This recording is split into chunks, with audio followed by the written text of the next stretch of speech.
Hi, this is Michael Orrell of MobileBurn.com. I'm here with Russ Jeffries, and we're taking a look at the brand new Samsung Galaxy Tab 10.1. It's the second Samsung tablet. This one runs Android Honeycomb, and Russ is going to power it up right now. You can see the new lock screen here. Kind of a strange gesture required to unlock it. So here's the new Honeycomb UI. You can see the new home screen layout. Russ, you could pull up the menu manager here. Actually, here's the application screen. This is the main menu. Go back home here.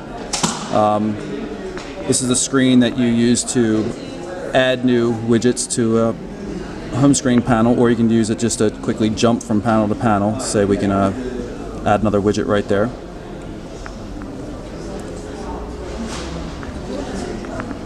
You might be able to see the fine lines here as I move. Basically, they fade in and out, showing the kind of a 3D rendering effect on the screen transitions. Over here, we've got quick access on the left-hand side to a bunch of features. In terms of specs, this runs a NVIDIA Tegra 2. It's a dual-core 1 GHz processor. It has a, flip it around, you can see we've got a 8 megapixel camera with a LED flash on the back. Notice the new textured, non-glossy, textured and contoured back makes it much more comfortable to hold it. You know, your fingers naturally rest right here. It really works pretty nicely. It's a little bit less than 11 millimeters thick in general. We'll take a look at the outside edges here. It's a SIM card slot. This is a GSM UMTS device. This is going to be running, first going to be partnered up with Vodafone. Dual stereo speakers, so you got speakers over here. It's a simulated surround, and then you've got speakers on the other side as well with the power button and the 3.5 millimeter headphone jack. On the bottom, you can see we've got the 30-pin Samsung proprietary connector. It's the same one used on the Galaxy Tab. Up top here is the volume rocker switch. We've got a microphone right there, if you can make that out. And on the front of the device, there is a forward-facing 2 megapixel camera.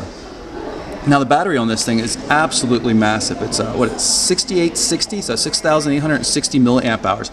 Really massive. The entire thing weighs about 21 ounces. Surprisingly easy to use. Definitely has a more natural feeling form factor than the Galaxy Tab with its 7-inch display. And in terms of resolution, this is 1280 by 800 pixel screen resolution, and as the name Galaxy Tab 10.1 suggests, it's a 10.1 diagonal display. Now, one of the things we got here is a new status area down the bottom. If Russ can pull this up, you can see we got quick access to settings, times, signal strength, all that kind of stuff. Really kind of cool. Assume we can hit the back button to get out of it. Also, it supports portrait mode as well as landscape mode. I know we've been using it in landscape mode because it suits the camera better, but you can go back into portrait mode and we'll see what it looks like when we're swapping around the home screens. Everything just reconfigures and you can still move between the home screens just like you would before. We are running low on battery power though, I apologize for that. Okay, we're going to jump back into the applications menu here so we can get into settings. You see everything's working in a nice split screen view. I hope the glare doesn't bother you too much.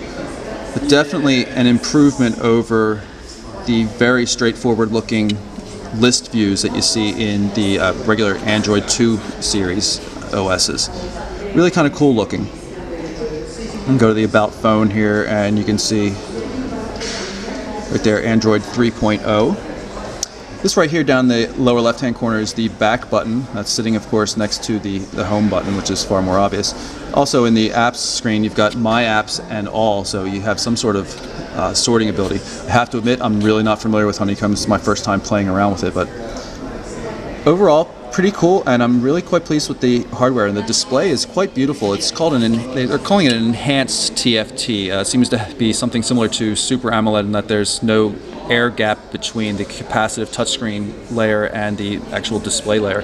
It's very bright, very crisp, really quite beautiful. Overall, a very nice looking design.